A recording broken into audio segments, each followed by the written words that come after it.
I'm going to show you how to make a fuchsia using our two-piece fuchsia cutter. I start off with some medium head stamens, one of them which is longer than the rest. I have 5 stamen heads here. For the long-headed one, the long-stemmed one, I add a tiny piece of paste.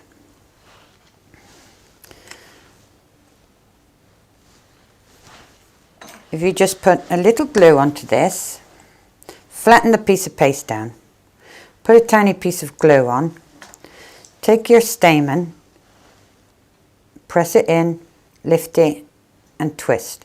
Now at this stage I twist and then I will decide if it's too big and then pinch a piece off.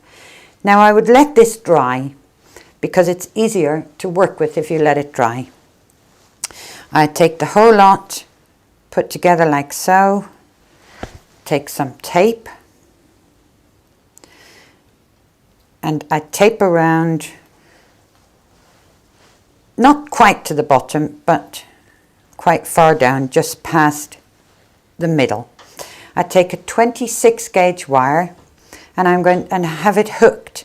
I'm going to hook that over the tape, and now I will bring the tape quite far down the wire, like so. When this is ready and this is dried off, I will colour this up.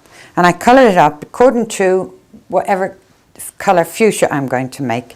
So in the background here, I've got some dark red dust, some ready done fuchsias that I've already dusted, and there's my piece that I've allowed to dry.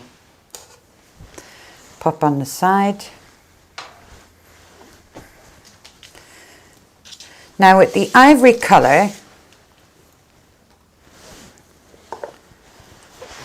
I'm going to roll and do the inside of the fuchsia.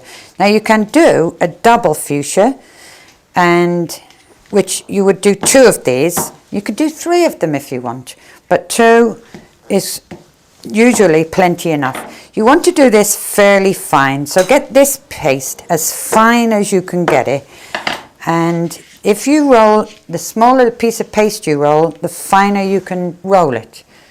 Take your inside piece and move, make sure it moves so that it's nice and clean inside the cutter. Now I'm going to do this in an unusual way, because what I actually do, I soften each petal, but 1, 2, soften, so that's 4 of them softened, and into the middle I ball this so you can see the petal taking shape. So I'll do 1, 2, but I want these 2 to be the same shape as these 2, so I actually turn this over, let it dry slightly, and now they're all cut. Take your knife and scriber and a little glue. Now I just put a little glue straight across the center, and I'm going to turn these petals so they're just slightly skew from one another.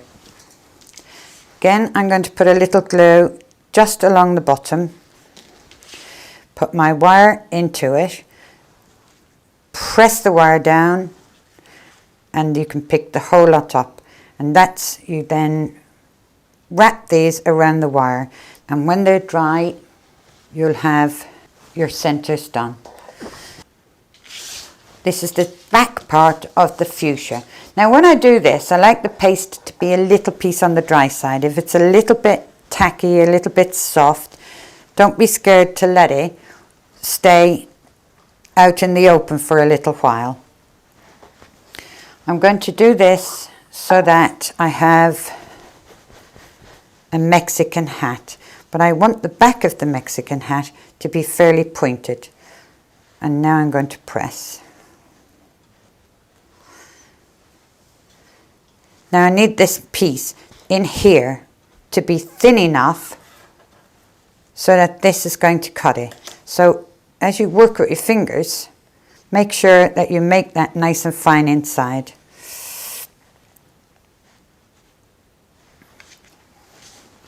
Okay. And then roll. You can see what I'm using to roll, because the end of a paintbrush, you can use a thin rolling pin, piece of doweling. I am using the veining tool, which works quite nicely as a mini rolling pin. Make sure you've rolled it wide enough to take the hole right out to the points of your cutter. Pop that over, put your fingers right onto it and move the cutter.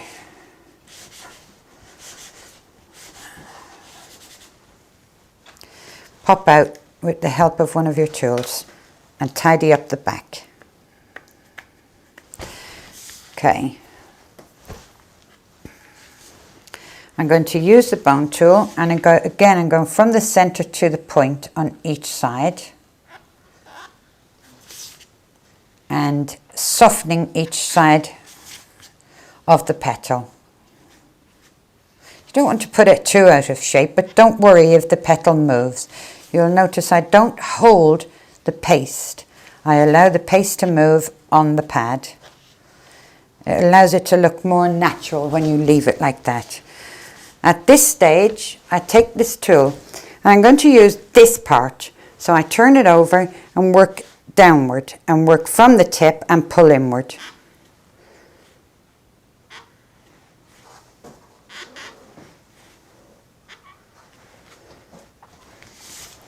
I'll just tidy that one up. Then as you pick this up, I'm going to use my knife and scriber, because it has that nice point on this end of it.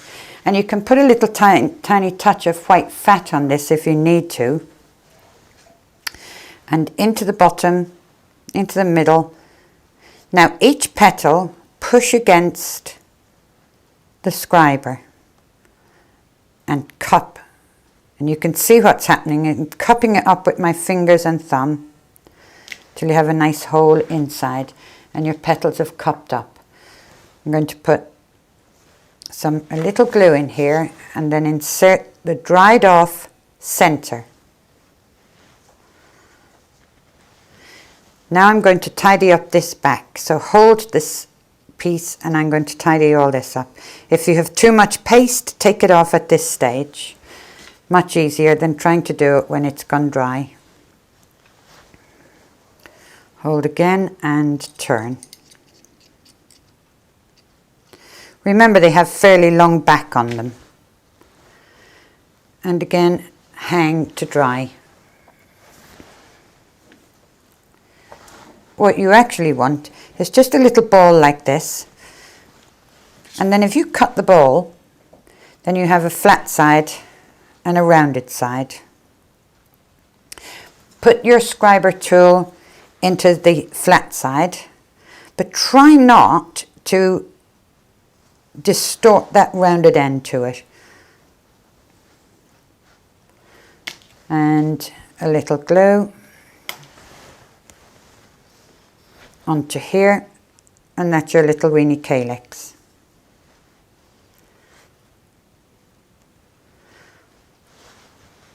Onto the back of your flower. If you use a good quality flower paste, you can put all of these together and they won't break on you if you're careful, because there's a lot of tiny pieces that can break on them, but if you're careful enough they won't break. To make the insides, to make the larger buds, I take just a cone of paste, same colour. Again, insert the wire. Don't make it too long. And for the back, exactly the same, just soften this very lightly each one. And then I'm just going to just open this up a little.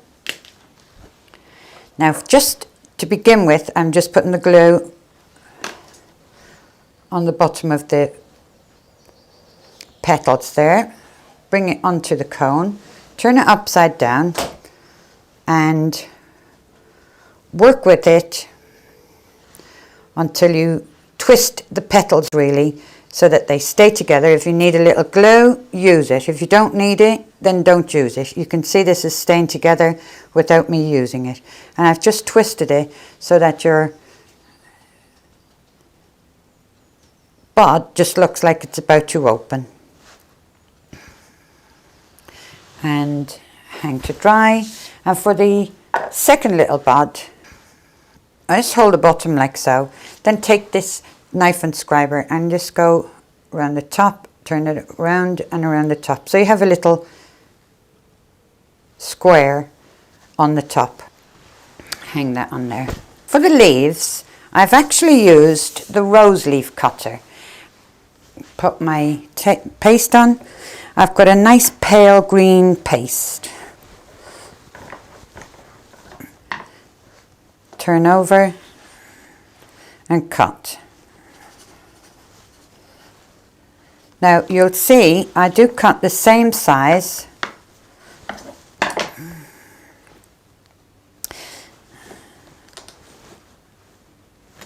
and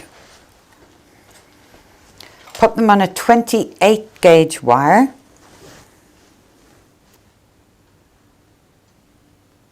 And insert. Now I'm going to vein these. Again, I'm using another veiner to press on top. It just stops my fingerprints being on, and it also gets rid of the ridge that was there.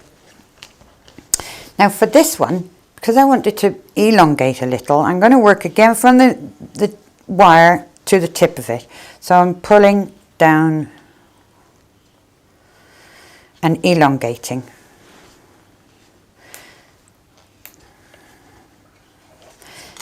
Pick it up, pinch like that. You've got the vein on that side of it. I'm going to push the leaf back so that it's turning and it's curved backwards, and allow these to dry. I've got red tape here. I cut the tape into 3, up to the top, down it goes, and work in to your leaves.